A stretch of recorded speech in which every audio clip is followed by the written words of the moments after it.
အခုလိုလှပအေးဆန်းနေတဲ့ညမှာပဲငါပြိုးထားတဲ့မြနှင်းစီဟာကြေးတရားချမ်းရံပြီးကြွေကျသွားခဲ့တယ်။တိမ်လွာမြင်းကုတ်တွေကလည်းချစ်သူတယောက်ရဲ့မိအိမ်မက်မှာရွှေမျက်ရည်တွေဆိုလက်လာပြီလို့မိုင်းညိုနေတဲ့ကောင်းကင်ကြီးကိုတီတူပြောကြားလိုက်တယ်။ချစ်ချင်းမြတ်တာမော်စရာတယောက်ရဲ့ညီကုန်းလို့နောက်ဆုံးမှာမိโกလုံးများဖြစ်သွားရော့မလားလို့နှကန်းကြိုက်ပြီးငါစဉ်းစားဘူးတယ်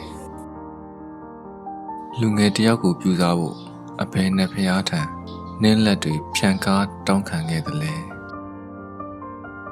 ငါရဆိုရင်ခက်ကြဲကြဲကိုငရဲမီးတဲ့တွန်းချလိုက်ခြင်းတယ်တန်ရောစဉ်ဆိုတာအရောဝင်လို့မကောင်းတဲ့ခွေးကလေးပါပဲလောကရန်ဦးတုံးကအလွန်အကျူးတောက်ခဲ့တဲ့အရက်တစ်ခွက်ခုမှစပယ်ရပ်ပေါ်မှုလဲအသေးခွဲတယ်ဆိုတာတချင်းလေးတွေတူတူညီရင်းကထိရှာခဲ့တဲ့သွေးမဲ့တန်ရာတစ်ချက်ပါတူးချောင်းသားရဲ့ခန္ဓာရည်နဲ့နတ်ဘလူးတွေရဲ့တတိယချင်းမျိုးကငါ့ကိုစီးမိုးထားတယ်ဆက်ရုပ်ကိုတူးထောက်ကြစေတဲ့နေ့ရဲ့မျက်ဝန်းစိမ့်လဲမှာ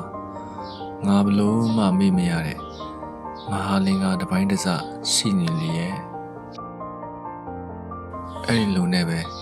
ငါပြန်လဲချီနှောင်ခဲ့ပါမယ်ချစ်တော်ဖဲကျူဝါကလေးရဲ့လက်နက်မပါပဲ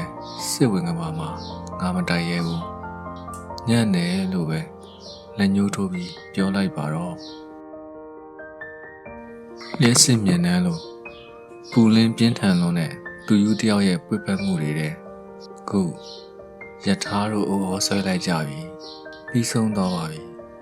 အားလုံးပြီးဆုံးသွားပါပြီတဲ့